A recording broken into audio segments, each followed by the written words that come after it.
Hello दोस्तों, नमस्कार। Happy Republic day.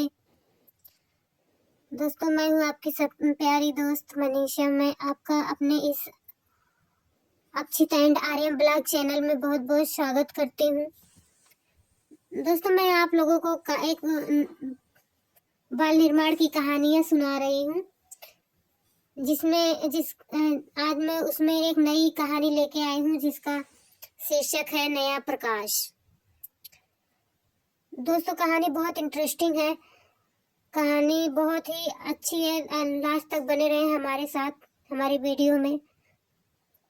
हमारे चैनल को लाइक शेयर एवं सब्सक्राइब करिए, बेल आइकन को ऑन रखिए ताकि हम जो भी कहानी या वीडियो भेजें आपके पास सबसे पहले पहुंच जाए। दोस्तों, नया प्रकाश शीर्षक की कहानी हम आप लोगों को सुनाने जा रहे हैं। गिरी किसी बालक का नाम है।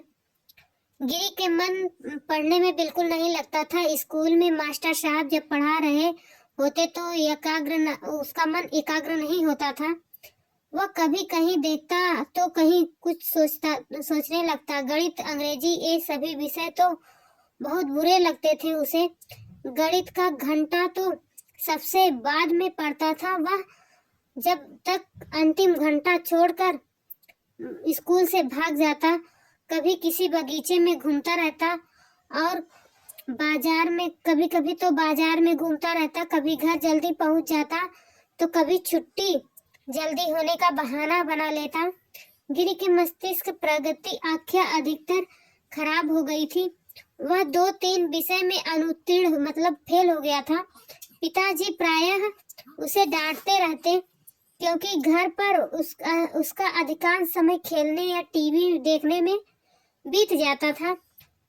पर वह पिताजी की डांट को भी अनसुनी कर देता। गिरी के पिता पीतल का व्यवसाय करते थे। गिरी सोचता था कि वह पढ़े या ना पढ़े उसे क्या अंतर पड़ेगा, वह तो अपने पिता की दुकान पर काम में लग जाएगा। घर की आर्थिक स्थिति भी अच्छी है, अतः उसे ऐसा ही लगता था नौकरी तो करनी नहीं, पढ़ लिख कर क्या करना है। अन्य दिनों की भांति गिरी उस दिन भी घर से जल्दी चला गया। उसके पास बिल्कुल पैसे ना थे।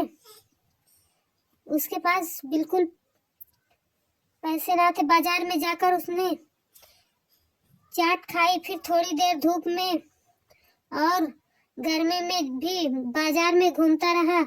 उसे तेज प्यास लगी तो ठंडे पानी की मशीन की ठेले के पास रुक गया। वहां एक लड़का वहां खड़ा पढ़ रहा था। ठेले वाला कहाँ है, पानी चाहिए। 20 पैसे का सिक्का उसकी ओर बढ़ाते हुए गिरी बोला। लड़के ने चुपचाप पुस्तक एक ओर रखकर पानी दे दिया। गिरी ने पानी पीकर इधर उधर नजर दौड़ाई तो उसे कोई दूसरा ना दिखाई दिया। क्या यह ठेला तुम्हारा है? उसने लड़के से पूछा। उसने हाँ में सिर हिला दिया। दिखाना, यह तुम कौन सी कहानी पढ़ रहे हो? गिरी ने उसकी ओर हाथ बढ़ाते हुए कहा। यह कहानी की पुस्तक नहीं है भाई, 10वीं कक्षा की पुस्तक है, लड़के ने कहा। 10वीं की पुस्तक? गिरी आश्चर्य से बोला। हाँ, मैं परीक्षा दे रहा हूँ, लड़का बता रहा था। अरे भाई, तुम्हें परीक्षा देने की क्या आवश्यकता पड़ गई? ठेला चलाकर पैसा तो कमा लेते हो, खाओ पियो और मौज मनाओ, गिरी ने उससे कहा। अब लड़के ने पुस्तक रखकर पहली बार ध्यान से गिरी की ओर देखा। कैसे पढ़ने वाले बच्चे हो, 8वीं 9वीं में तो पढ़ते ही होगे, पढ़ाई का मूल्य नहीं समझते? पिता सुविधाएं दे रहे हैं पढ़ने की, शायद इसलिए। वह बोला। भाई, तुम तो बुरा मान गए, मैं तो यूं ही पूछ लिया था कि पढ़ने से क्या लाभ। गिरी धीमे स्वर में बोला। पढ़ लिखकर कोई अच्छा काम पा जाऊंगा और अच्छी नौकरी पर लग जाऊंगा, फिर कोई ट्रेनिंग ही ले लूंगा। हमेशा ठेला लेकर घूमने और पानी बेचने से तो छुट्टी मिल जाएगी।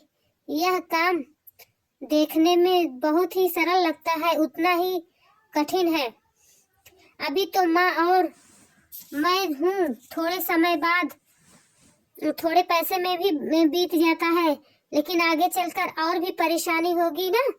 यह ठेले तो मेरे पिताजी चलाते थे, इसलिए उनके मरने के बाद जरूरत होने के कारण मैं भी चलाने लगा हूँ। मेरे पिताजी की बहुत इच्छा थी कि मैं पढ़ लिख कर किसी अच्छे काम में लग जाऊं। मुझे योग्य बनाकर उनकी इच्छा पूरी भी तो करनी है। लड़का उसे विस्तार से बताने लगा। जब गिरी ने उसे अपनी बात भी बता दी, उसके पिताजी तो उसे पढ़ाना चाहते हैं, पर उसका मन पढ़ने में नहीं लगता। वह ना पढ़े तो हानि भी क्या, पिता का व्यापार है ही, उसी में लग जाएगा। पानी बेचने वाला लड़का बहुत समझदार था। वह गिरी को समझाने लगा कि उसके पिता जी ठीक कह रहे हैं। जीवन में पता नहीं कब कैसी परिस्थिति आ जाए। पिता के पास पैसा है, इसलिए पढ़ाई छोड़कर बैठना बुद्धिमानी नहीं है। धन तो आज है, कल नहीं रहेगा। परंतु उसे बताया कि किसी प्रकार उसका पिता व्यवसाय में बहुत घाटा हो जाता है। पढ़े लिखे वह थे नहीं, इसलिए परिवार का भरण पोषण करने के लिए पानी का ठेला लगाना पड़ता था। इस घटना ने उन्होंने सबक ले लिया था कि बेटे को जितना संभव होगा उतना ही पढ़ाएंगे, फिर चाहे नौकरी करे या व्यापार। गिरी को सहसा ही अचानक से अपने पिता की बात याद आ गई। वह प्रायः उसके ना पढ़ने पर नाराज होकर कहा करते थे, पढ़ेगा नहीं तो ठेला लगाएगा। उसकी बात वह हमेशा कान में उतार लेता था,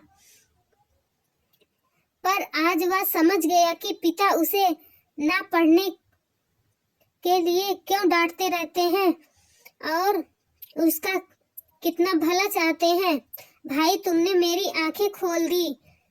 अब मैं भी ठीक से पढ़ाई करूंगा, मन से पढ़ाई करूंगा। गिरी ने पैसे देते हुए कहा।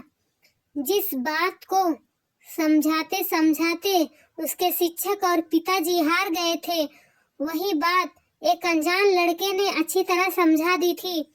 गिरी आलस से छोड़कर पढ़ाई में जुट गया। प्रारंभ में तो पुस्तकों में ध्यान लगाने में बहुत कठिनाई होती थी, फिर धीरे धीरे मन लगने लगा और आनंद आने लगा।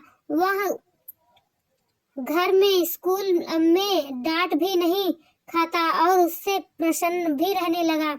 गिरी के इस परिवर्तन से सबसे अधिक आश्चर्य था उसके पिता को।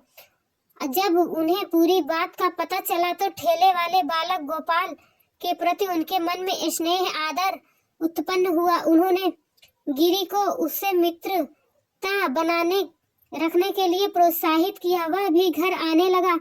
गिरी के माता पिता उससे स्नेह व्यवहार करते थे। गिरी के पिता ने गोपाल को 4 घंटे प्रतिदिन काम करने के लिए अपने यहाँ रख लिया। वह ठेले लगाकर जितना कमाता था उतना ही पैसा उसे मिल जाता था। इस प्रकार वह धूप पानी सर्दी में सारे दिन इधर उधर घूमने से बच गया। गोपाल दुकान पर काम करके बचे हुए समय में अपना मन लगा के पढ़ाई करता था। गिरी को भी वह अपने साथ साथ पढ़ने के लिए बैठा लेता था। इसकी कुछ कठिनाइयां होती थी, पर वह भी दूर करता था। परीक्षा के लिए दोनों ने खूब मेहनत किया। दोनों ही द्वितीय श्रेणी में उत्तीर्ण हो गए। दोस्तों, हमें अपने बच्चों को यही शिक्षा देनी चाहिए कि वह हमेशा पढ़े, मन लगा के पढ़े और आगे बढ़े। परिस्थितियां हमेशा बदलती रहती हैं। शिक्षा ही एक ऐसा धन है जिसे कोई चुरा नहीं सकता, न भाई बांट सकता है, जो हमेशा काम आती है, किसी भी परिस्थिति में काम आ सकती है। और शिक्षा जीवन पर्यंत चलने वाली एक ऐसी प्रक्रिया है। मनुष्य पैदा होता है तो मरते दम तक कुछ न कुछ हमेशा सीखता रहता है। अर्थात हम ये कह सकते हैं कि हमारा जीवन कितना भी बड़ा हो, हम कितने भी बड़े हो जाएं, लेकिन विद्यार्थी ही रहते हैं। जी हाँ दोस्तों, हमें शिक्षा कहीं से भी मिले, हमें ग्रहण कर लेना चाहिए। आशा है आप लोगों को ये कहानी बहुत ही पसंद आई होगी। Thanks for watching this video. हमारे वीडियो में लास्ट तक बने रहने के लिए आप लोगों का बहुत बहुत धन्यवाद। आप लोग हमेशा हमारे कहानी में लाइक शेयर एवं सब्सक्राइब करिए हमारे चैनल को। Akshita and Aryan blog channel में आप लोगों का बहुत बहुत स्वागत है। हमारे इस चैनल को लाइक शेयर एवं सब्सक्राइब करिए, बेल आइकन को ऑन रखिए ताकि आप लोगों के पास जो भी मैं कहानी अपलोड करूँ आप लोगों के पास जल्दी से पहुंच जाए। आप लोगों को इस कहानी से शिक्षा तो मिली ही होगी कि मन लगा के हमेशा पढ़ना चाहिए। दोस्तों धन्यवाद। Thanks for watching this video. अगली कहानी के लिए बेल आइकन को ऑन रखिएगा। धन्यवाद।